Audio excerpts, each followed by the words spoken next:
And welcome back to Roundtable. This is our discussion show where I attempt to address comments that have been left in the YouTube channel and only in the YouTube channel. So if you're leaving comments anywhere else, I promise you I'm not seeing them. And I try to address them. I try and answer any questions or any concerns that might have arose out of the content on the channel. Let's go ahead and jump in. This is going to be a fun episode. I suspect it's going to be fun for me, at least. We are now at August 19th. This is going to be the July edition. It was almost the August edition.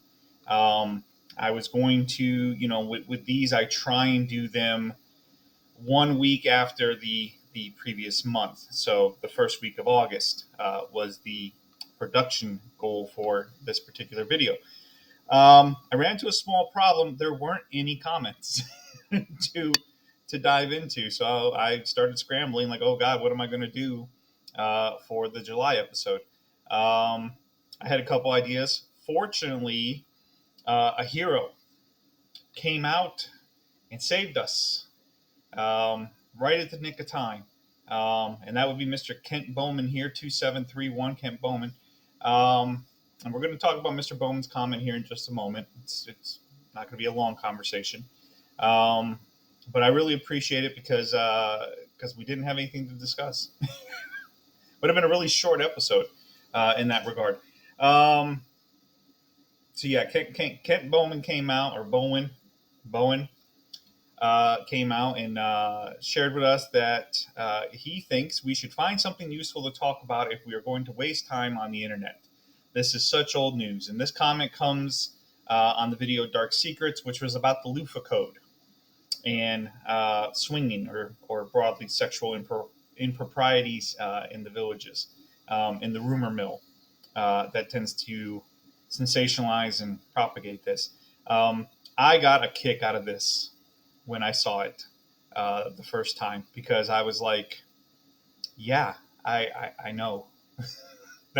That was the point of the video. There's not a whole lot of truth to these rumors, and they keep popping up, and they've been popping up for years on years and years.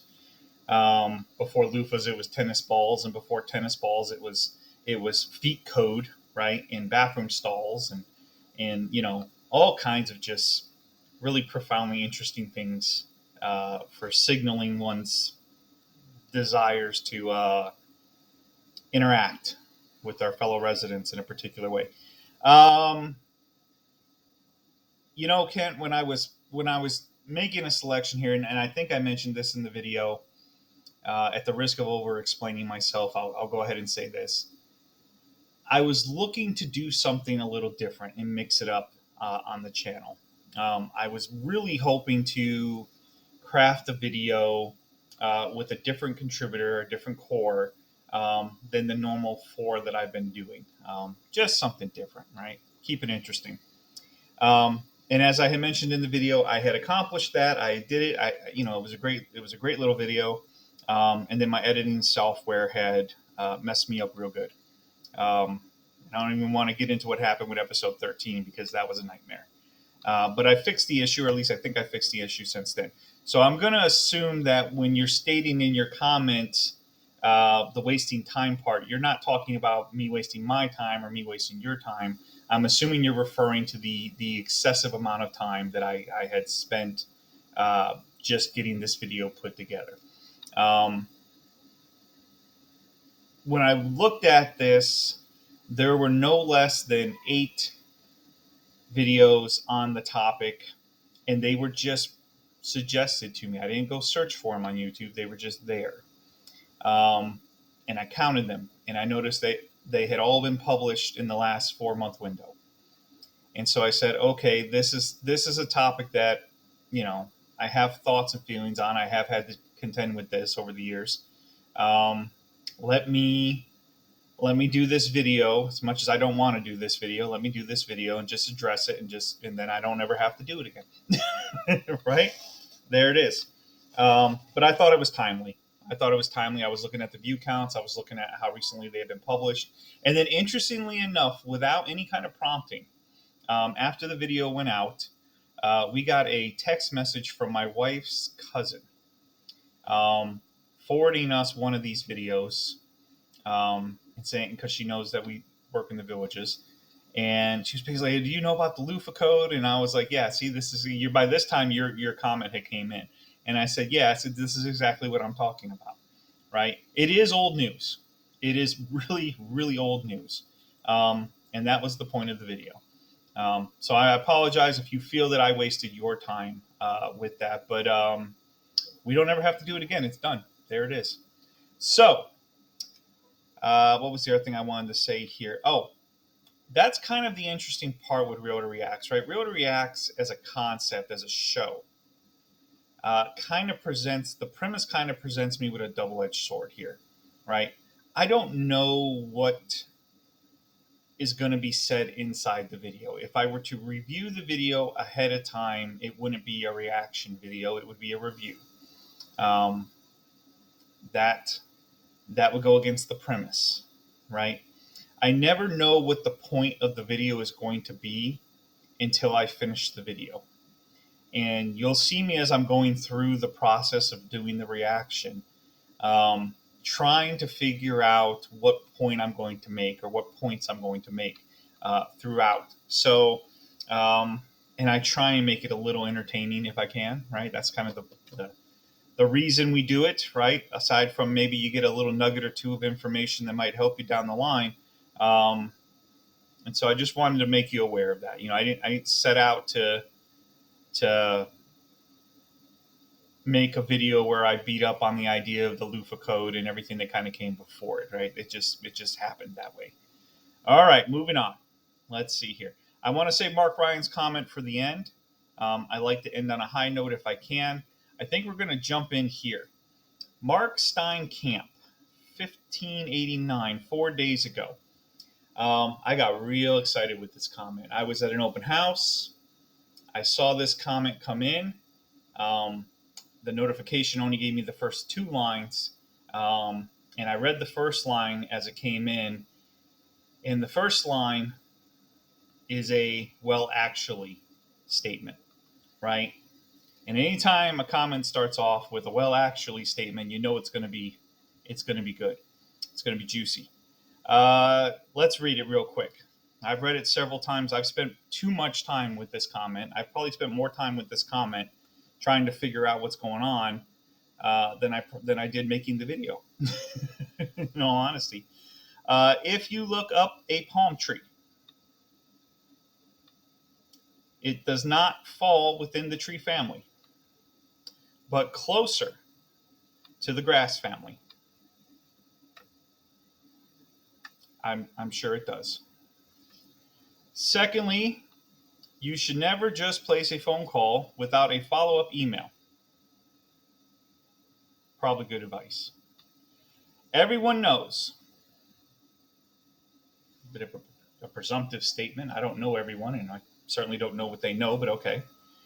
If you are dealing with an official body, you should get the information in writing. Yeah, I mean, you should get everything in writing if you're gonna put action to it. Never rely on just a phone call. Okay. You should know this. I do. Additionally, you can submit via email. I have been doing it for numerous submissions. So, Mr. Mark Steinkamp here is a resident who has had several beginning to end interactions with the process of submitting to ARC, which is more than I can say. Right? As I stated in the video, my interactions have either been via the phone and usually in conjunction with me trying to help a customer achieve a goal.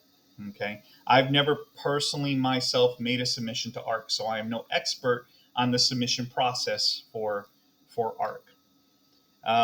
Lastly, if something was done prior to selling your home that is out of compliance, then they have failed to disclose this.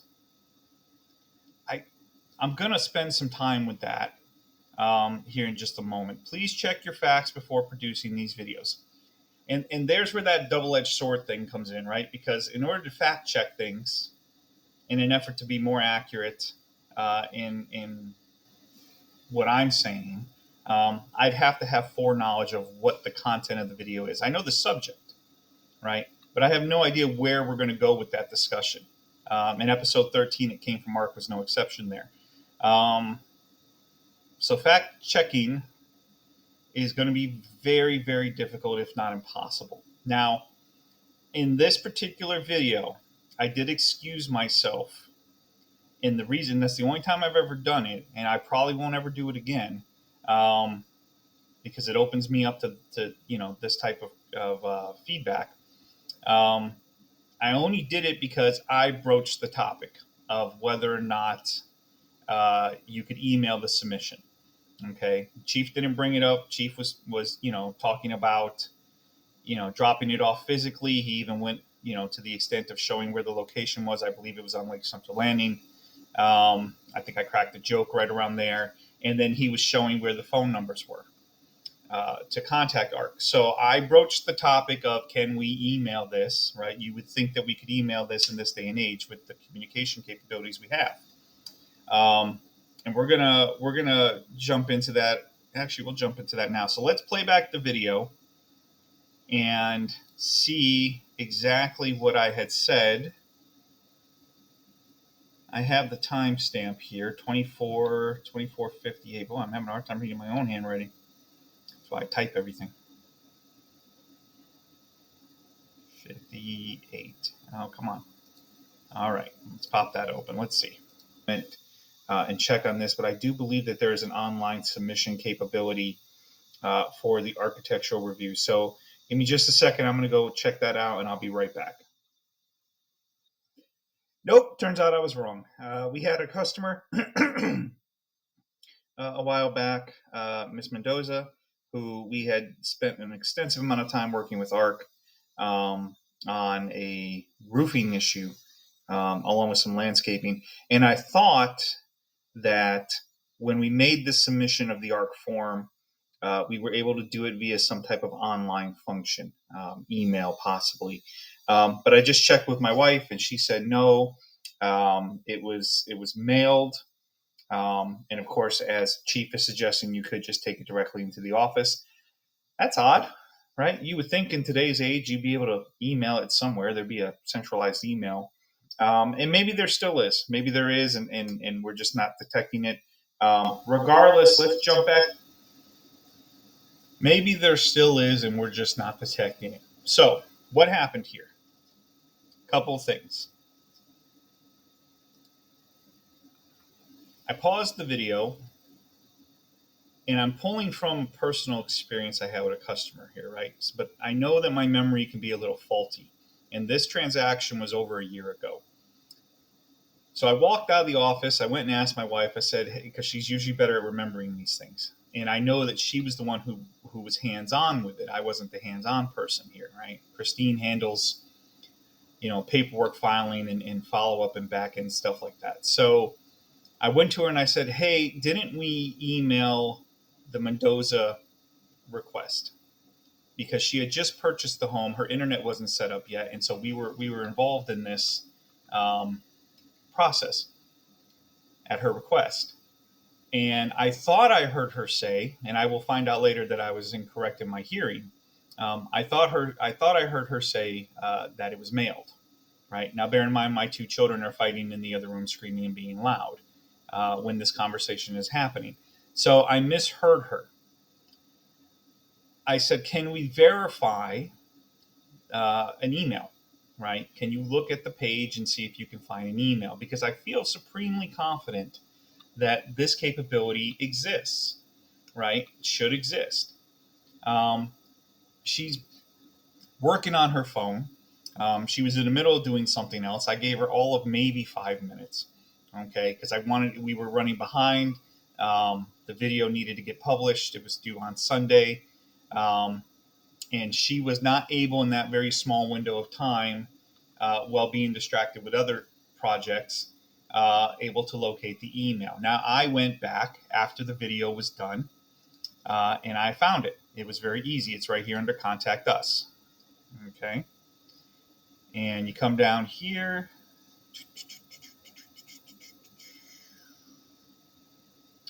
Property management. You watch. I know I saw it. Community standards. Architectural review. Okay. It wasn't on the page where Chief was, which is over here under committees, architectural review, right? We didn't find it here. We had to go, to Contact Us, and it was on a couple other spaces as well. Why did I not sit down and look at this prior to coming back on camera? Like I said, we were under time constraints. I didn't feel I had the time to go and investigate this whole website to try and figure this out. I had the time after we finished the video. And I did. I went and looked into it. And there it is. There's your correction. You can email it as Mr. Steinkamp had suggested. But even there, just because this email exists, right, I don't know that you can do that with that email. That may just be a general communication email. I don't know if they're going to accept submissions, right? I don't know these things as a fact. I suspect, right, it would make sense. But Mr. Steinkamp says he's done the process several times. So based on his declaration there, I have no reason not to believe him, right? Let's assume that works that way. All right. Let's get back in here. Failed to disclose this. So this last sentence, or the second to last sentence, I really am turned around on. Lastly, if something was done prior to selling the home that is out of compliance, then they have failed to disclose this. I don't know who they is, right? Who is they? Is that the homeowner? If it's the homeowner, then we're agreeing, right? I stated as such in the video.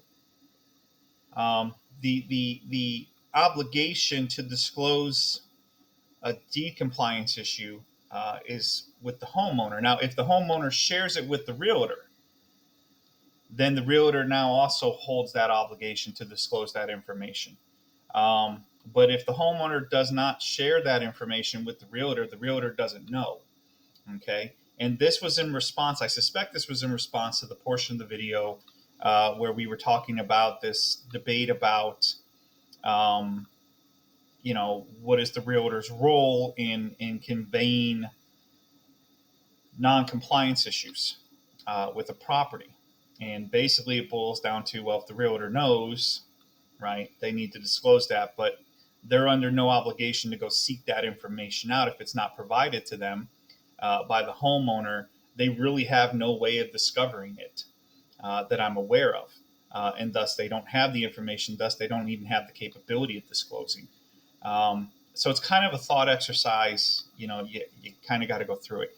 I have to look into this. I might pull out the seller's disclosure down the road here and see if there is a place. I know there's a governmental section. I don't know if it talks specifically about deed compliance or not. So something for me to look into. Let's see here. If you look up palm trees. So here's the thing. It's humor, right? Humor is subjective. If you didn't find the humor to be funny, I get it. Okay, it's not for everybody. I'm not going to spend a lot of time talking about the nature of humor. So is that information relevant, right? I'm not going to invest the time to look up the genus of a palm tree or what family it falls within or is closer to, okay? I have no interest in botany. I'm not a tree expert. I have no interest in being a tree expert. Throughout that video, even after the portion, and I went back and I watched it, right? Even Chief will continue to refer to palm trees as trees, right? In the video, Chief states he had 2 tree experts look at it, right? I'm just kind of using some reasoning here, right? When when I have to have a tree trimmed, I don't call the lawn care guy. I call the tree trimmer, and boy, does he charge, right? Palm trees are maintenanced as trees. They are treated as trees for general use, right? It is commonly understood, right, as far as I know, that a palm tree is a tree. Now, is it technically or factually grass or closer to as suggested here? Maybe, probably, okay, sure, right? I appreciate the position that ARC is taking with this, right? And to understand that, you have to understand kind of the history of the CDD and the resident base, right? This goes all the way back to the early 90s. And throughout, the CDD took its role very, very, very, very, very seriously, right? I'm not suggesting that it doesn't take its role seriously today, but it was a little bit more hands-on as a governing body than the residents particularly cared for, right? And that was having a detrimental effect on the community as a whole. Over the years, we've relaxed a little bit. And I think that's what this whole palm trees as grass thing is, right? The only reason ARC even involves himself with trees, in my opinion, it's my opinion, this may not be a fact, is because there are protected trees throughout the community, but mostly in the northern sections. And I don't know why they're protected. I don't know if that's a state conservation thing or what the reasoning is there, but I know that there are protected trees, and thus ARC has to exercise some authority over them. And what they're saying is that, hey, we're going to use the technical definition of a palm tree, okay, to relieve ourselves of the obligation of having you have to deal with us in order to do something with a palm tree, okay? I.e., palm trees aren't necessarily protected, and therefore we don't need to be involved. And I appreciate that stance as of today. Okay? Was it an opportunity for a moment of levity? Absolutely. Right? Do I regret doing it? Not at all. In my experience, life has no shortage of hardships and challenges. And, none of us get out of this alive, right? If I have an opportunity to introduce a moment of levity into the video, I like to take that opportunity. As a matter of fact, I committed to doing so. Okay? So, sorry if you didn't like the joke. Secondly, this was really the meat and potatoes here, and this was the part that I was most concerned with, because somehow, some way, Mr. Steinkamp has gotten the impression that I'm advocating for you to just hang everything on a phone call. I think I know where the disconnect happened here. I'm going to go back and play the video. Let's see if we can figure out what happened. And my advice for you going forward: if you feel like you're going to do something with your property that ARC is going to have something to say about, probably want to just give them a call. Okay? And run it by them, see what they say, and then follow the instructions that they provide you, so that you're not wasting your time, and, you're good to go.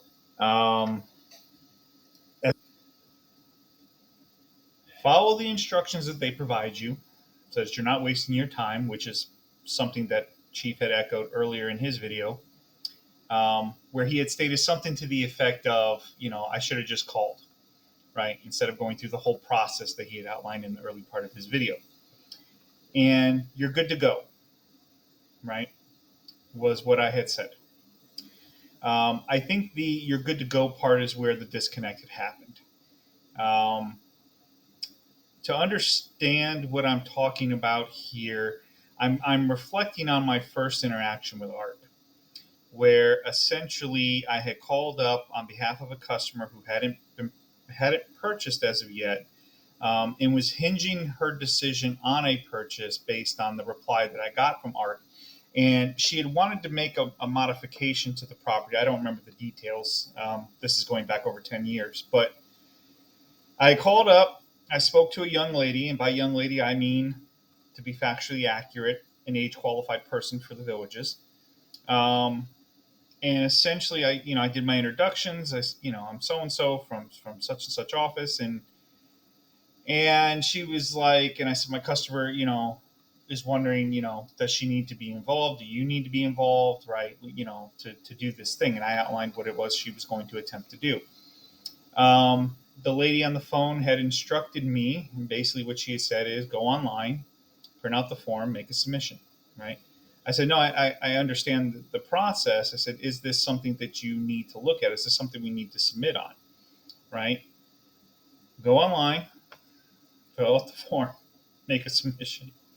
And so this interaction went back and forth maybe two more times because a younger me wasn't getting the nuance.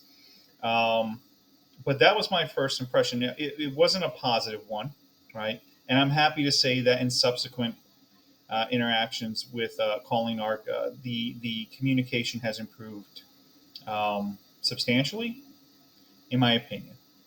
And Chief reflected that as well in his video there, where he said he had a pleasant conversation, or something to that effect. So why is this important, right?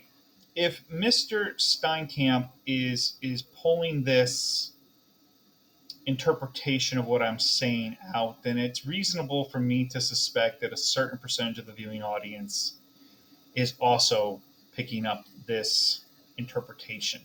Um, However unintentionally implied it may or may not have been. Um, let's rectify that right now. I'm not saying that.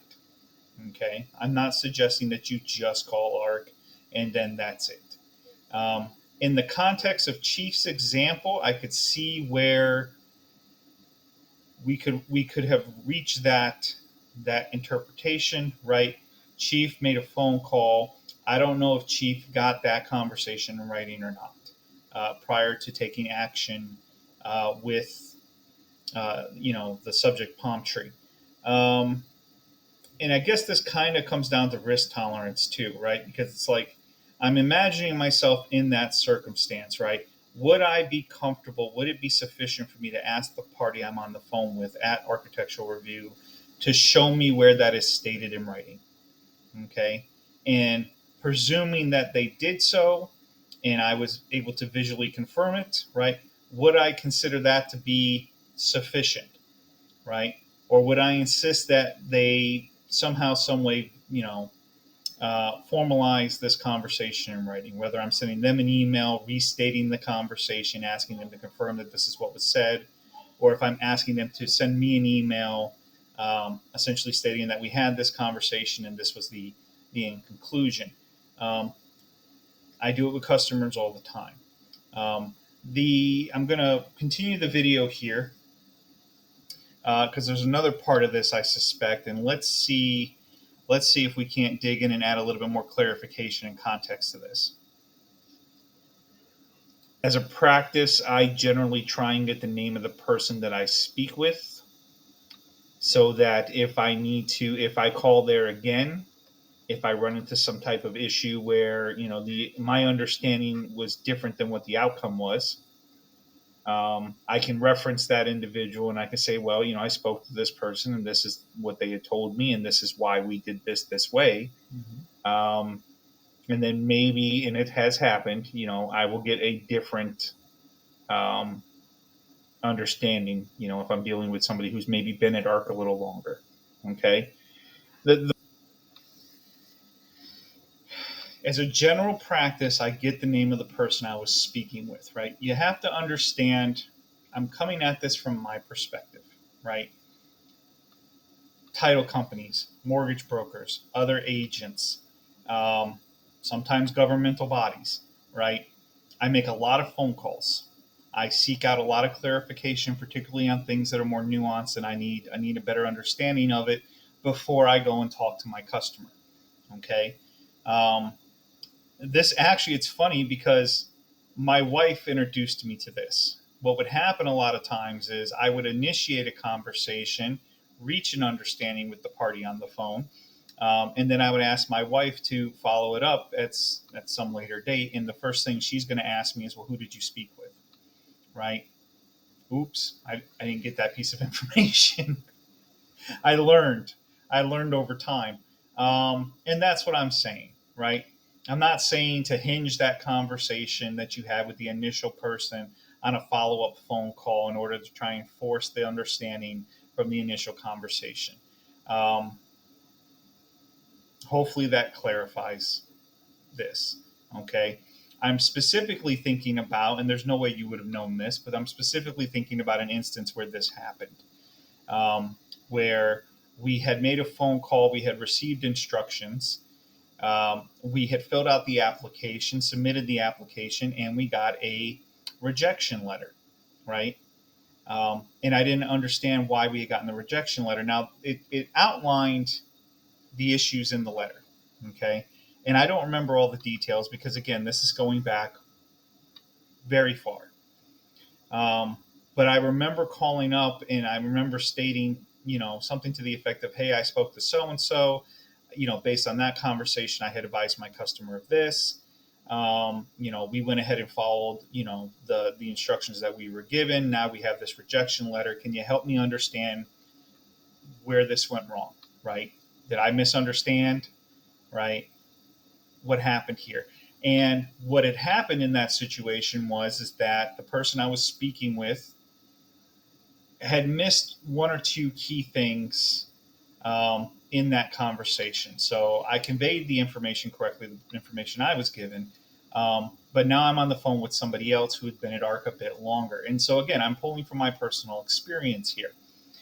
But I understand how this communication breakdown happened, right? In Chief's situation, right, where he's making a phone call, I'm not suggesting, nor would I ever suggest, that you just make that phone call and then proceed forward with some type of action like removing a tree, a palm tree, or palm grass, however you want to look at it. All right. Hopefully that puts that matter to rest. And like I said, it's important that I address these things. And it's kind of invaluable that we have roundtables so that when these misunderstandings occur, we can address them. All right, we can go back and we can look at it and we can figure out what happened, and then we can get some clarification on the point. All righty. Oh, I do want to thank Mr. Steincap for bringing his concerns to my attention. As I said before, who knows what percentage of the viewing audience took that same interpretation away from the video, and allowing me the opportunity to clarify the points. So thank you. Let's see here. It's getting late now. And I need to, there we are. Okay. Is there anything else we want to dive into? Let's see. We talked about the first sentence. We talked about the meat and potatoes in the middle. We talked about and clarified all the points on disclosure around the compliance issues. Please check your facts before producing the videos. I'm pretty sure we've already addressed that as well. Let's go up here and see what we have here. Now, I'm not even going to attempt to say this. I've wrestled with it. I'm pretty sure I'm going to be wrong. Okay, so I'm going to refer to you as commenter. I'm sorry that I'm not able to accurately represent you in this case. There is a ARC form / permit that must be submitted to and reviewed by ARC. Wait for their decision. Wait for their decision. Right. And I don't know. I suspect that what this commenter is saying is that just follow the process. Right. It's not a big thing. Just follow the process. Right. I suspect that's what they're conveying here. All right. Let's wrap up with Mark Ryan 3124. Excellent video. Appreciate the insights. As a hopeful / future villager, I really want an ARC review if we are to purchase a pre-owned home to ensure compliance before we took possession. That would be wonderful. As far as I know, it doesn't exist, but man, I wish it did. It would be great if that was the case. Agree with you. There should be a person that could offer this service, just like a home inspection. Yeah, it would be nice. Is this a prevalent issue? Right. Chief had mentioned it in passing in his video, and it triggered a memory I was having where Christine was reading me an article.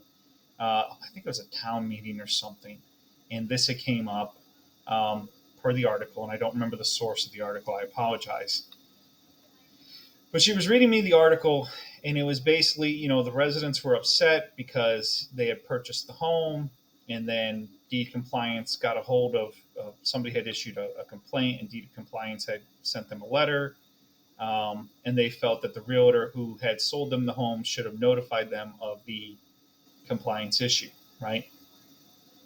As I stated before, the agent probably wasn't aware of it and has no obligation to go seek out that information, right? And even if they did have that obligation, I'm not entirely sure how they would go about doing that. I'm working it through in my head, right? I've got an idea how we might accomplish that, but it's not foolproof, right? And it's a tricky situation, right? If I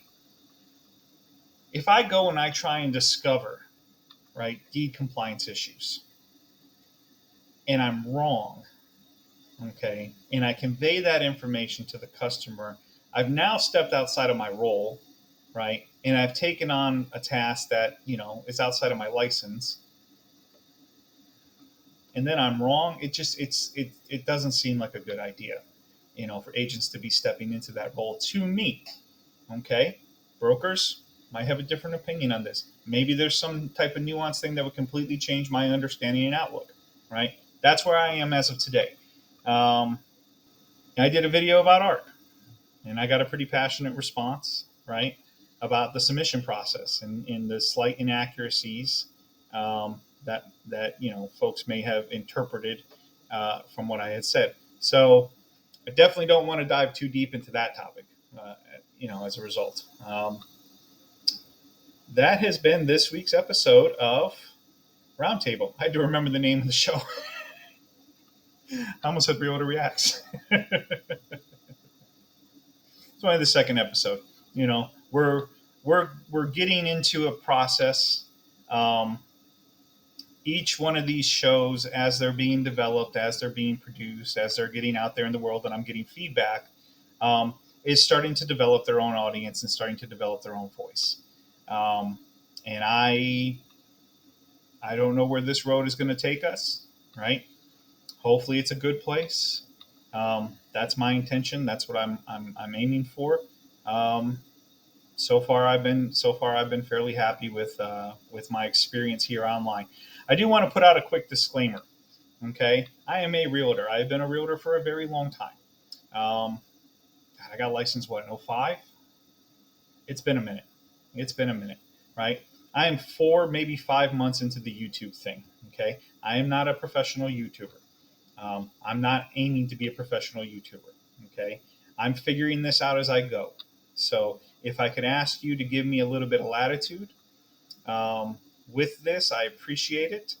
I am endeavoring in all of my ventures to do the best I possibly can. And maybe on occasion, I'm not as factually accurate as I could be, given different circumstances. So, guys, thanks so much for joining us for this month's episode. Man, I can't wait to see next month's episode. It's going to be something. I don't want to invest a lot of time, over explaining myself in these situations, but I do need to address some of these things as they come up. So hopefully we had a good time. Sorry I didn't have more, jovialness and jokes for you. We'll work on that in the next episode. Okay? Have a great one. Take care of yourselves. Take care of others where you can. All right? You're in the villages, man. Life is good.